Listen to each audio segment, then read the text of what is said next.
د افغانستان دیارلسو ملي سوداګرو په لومړي ځل د افغان انویسټ یا هم افغان پانګې په نوم د 250 میلیونه نیولې تر 300 میلیونو ډالرو پر ارزښت یو شرکت پرانیست. دغه شرکت چې په 4 برخو کانونو، کرنه، ساختماني او د انرژۍ د تولید په برخه کې فعالیت ترسره کوي، ټول افغان وګړي او سوداګر کولی شي چې خپل اقتصادي وضعیت په کتو په دغه شرکت کې پانګونه وکړي او د خپل هیواد په بیارغونه کې فعاله ونډه واخلي. دغه شرکت مسؤل شیرباز کامینزاده وایي چې موخه د سیمې په کچه د افغانستان اقتصادي وضعیت په پښو درول دي. د نورو سوداګرو او پانګوالو هم غواړي چې په داخل او بهر کې د خپل سرمایه راټولې کړي او په خپل هیواد کې د پانګونه وکړي. د دې په خاطر باندې دغه شرکت ایجاد شوی تر ټول په 4 بخشونو کې به د سرمایه گذاری کا د معادنو په بخش کې، یعنی د استخراجي صنایع په بخش کې،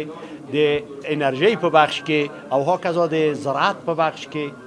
بل پلو د اسلامي امارات لومړی مرستیال مولا عبدالغني برادر وایي چې د افغانانو عزت او خوندیتوب په خپل خاوره کې ده او افغان سوداګر دي د بهرنیو هیوادونو پر ځای نور په خپل هیواد کې پانګونه وکړي او هغه عزت او حرمت چې په پردیو هیوادونو کې لټوي هغه د په خپل هیواد کې وړیا ترلاسه کړي او د خپل هیواد او هیوادوالو لاسنیوي دی وکړي. مولا عبدالغني برادر وایي چې اوس مهال په افغانستان کې د بهرنیو او کورنیو پانګوالو لپاره د پانګونې زمینه تر بل هر وخت ډیر مساعده ده او باید پانګونه وسی.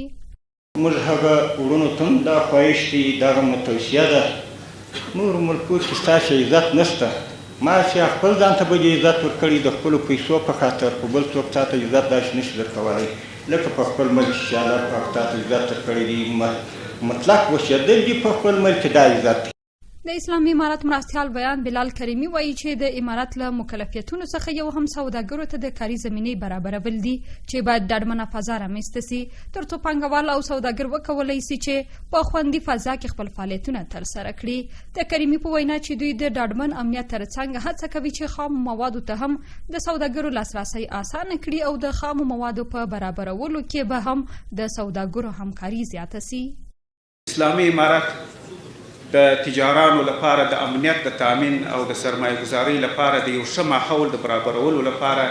خپل ټول هغه امکانات چې په لاس کې لري